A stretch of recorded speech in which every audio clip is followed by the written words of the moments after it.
I want to tell you about an essential vitamin you've probably never heard of. If you're a parent or plan to be one, it might be more important to your child's growth than all other vitamins combined, and only you, a parent, can provide it. I call it vitamin N, the word no. More and more children, I find, are suffering from vitamin N deficiency, and they, their parents, and our entire culture are paying the price. Let me illustrate my point with a story that's quite typical. A father, I'll call him Bill, gave his son, age 5, pretty much everything the little boy asked for. Like most parents, Bill wanted more than anything for his son to be happy, but he wasn't. Instead, he was petulant, moody, and often sullen. He was also having problems getting along with other children. In addition, he was very demanding and rarely, if ever, expressed any appreciation, let alone gratitude, for all the things Bill and his wife were giving him. Was his son depressed, Bill wanted to know? Did he need therapy? His son, I told him, was suffering the predictable ill effects of being overindulged. What he needed was a healthy and steady dose of vitamin N.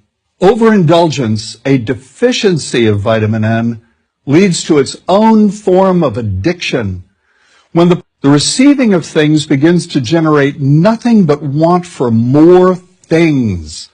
One terrible effect of this is that our children are becoming accustomed to a material standard that's out of kilter with what they can ever hope to achieve as adults. Consider also that many, if not most, children attain this level of affluence not by working, sacrificing, or doing their best, but by whining, demanding, and manipulating. So in the process of inflating their material expectations, we also teach children that something can be had for next to nothing. Not only is that a falsehood, it's also one of the most dangerous, destructive attitudes a person can acquire. This may go a long way toward explaining why the mental health of children in the 1950s, when kids got a lot less, was significantly better than the mental health of today's kids. Since the 50s, and especially in the last few decades, as indulgence has become the parenting norm, the rates of child and teen depression have skyrocketed. Children who grow up believing in the something for nothing fairy tale are likely to become emotionally stunted, self-centered adults. Then, when they themselves become parents, they're likely to overdose their children with material things. The piles of toys, plushies, and gadgets one finds scattered around most households. In that way, overindulgence, a deficiency of vitamin N, becomes an inherited disease. An addiction passed from one generation to the next. This also explains why children who get too much of what they want rarely take proper care of anything they have. Why should they? After all, experience tells them that more is always on the way. Children deserve better. They deserve to have parents attend to their needs for protection, affection, and direction.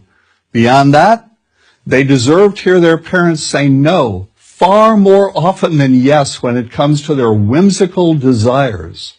They deserve to learn the value of constructive creative effort as opposed to the value of effort expended whining, lying on the floor, kicking and screaming, or playing one parent against the other. They deserve to learn that work is the only truly fulfilling way of getting anything of value in life, and that the harder they work, the more ultimately fulfilling the outcome. In the process of trying to protect children from frustration, parents have turned reality upside down. A child raised in this topsy-turvy fashion may not have the skills needed to stand on his or her own 2 feet when the time comes to do so. Here's a simple rule. Turn your children's world right side up by giving them all of what they truly need, but no more than 25% of what they simply want. I call this the principle of benign deprivation. No. Vitamin N. Dispense it frequently. You'll be happier in the long run, and so will your child. I'm John Rosemond. author and family psychologist for Prager University.